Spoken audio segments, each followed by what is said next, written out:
And welcome back to the Photography Show TV studio, joined once again by my friend, and now yours, Tigz Rice. Hi Tigz, how are you doing? Really good, thank you. How are you? I'm really well. Tell me, how's the Wacom stand been over the last few days? It's been absolutely packed with people. We've had loads of people interested in all the new products, showing loads of demos. And it's been really great just to meet everyone in the photography community as well. Yeah, this is kind of one time of year when everyone gets together and, you know, we get to share stories, share war stories, and also look at new bits of technology. Now, you're here with Wacom. You've been using Wacom kit for a long time.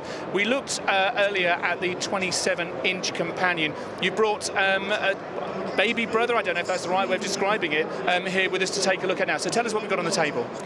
Yeah, so earlier we looked at the Cintiq 27, and today I've got with you the Cintiq Companion 1 that we looked at last year, and we've got the Cintiq Companion 2, which is our brand new version. So we've got the upgrades. Excellent. So you've actually got some of your work on here as well, and as I've said before, I love Tigz's work. She's a kind of burlesque boudoir, really colourful, really creative work. Show us what you can do, what you get up to in your professional work, you know, with these Cintiq Companion tablets. Great, well here we have the Cintiq Companion 1, and this is the one that we were looking at last year. And this is a really great piece of kit for anyone that's travelling on the go. So if you're like me and you spend a lot of time, trains, planes, cars, anything, it's literally a full tablet, built-in laptop on the go, and I've got all my features in here so I can do my editing. Obviously you've got the pen, just grab this one here. See if I can open this one at the same time. One-handed operation, there we go. Yeah, absolutely. What, let's just point this over to the cup. I'll hold this, I'll make myself useful. There we go, so tell me what we're going here. So we've got the pen in here as well, I'll just grab that one out.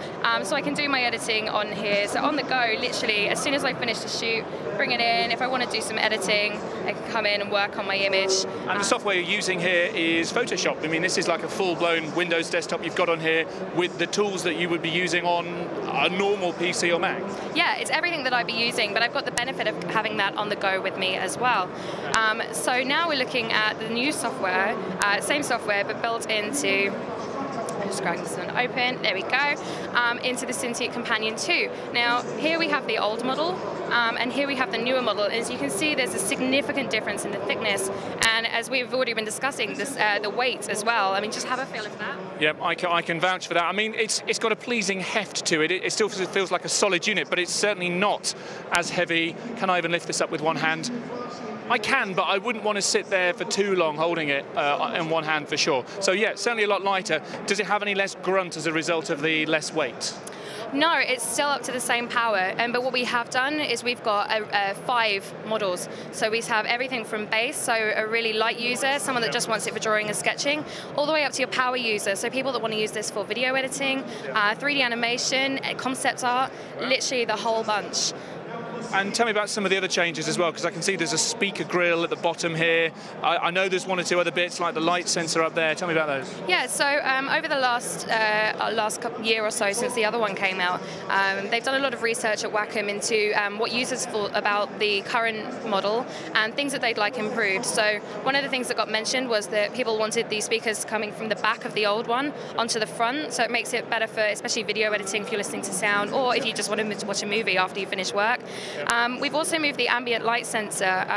I left-handed, it was always getting in my way down in the corner, and it's now moved so it's up at the top, so that's not getting in my way, and that for me is a massive feature.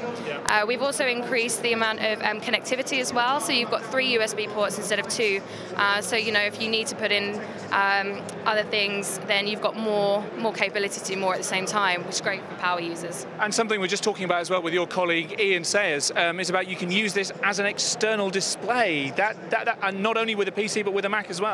Yeah, so it's got a full version of Windows built in, so you can use this on the go, but you can also plug this in into a second screen. So if you are a Mac user, or if you want to use this at home in your studio, whatever you are, you can plug this in as well via a video output and have this as a second screen in the studio. Terrific. Just run me over the size of this once again, if you will. What sort of a screen diagonal are we talking about? Okay, so it's a 13-inch screen, and it's full HD as well, so it's 1920 by 1080. So it's a really great resolution.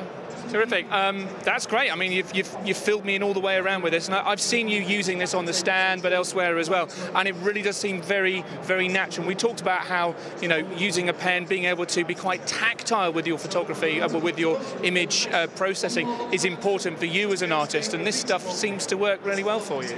Yeah, I mean, you know, as cheesy as it sounds, Companion, it really is a photographer's traveling companion. You can take this thing anywhere, and it's so robust, and having it, being able to put all of my files in, have everything on the go. I can do my editing on the train back from my shoot, and I can have it all ready to pop up into my online galleries by the time I get home. I mean, what more could you ask for? Right, so don't lie to me, Tigz. When you're on that train and you got people sat there with their phones or with their iPads or whatever, you get one of these out of your bag, you get people looking at you going, what? You know, they've got real tablet envy.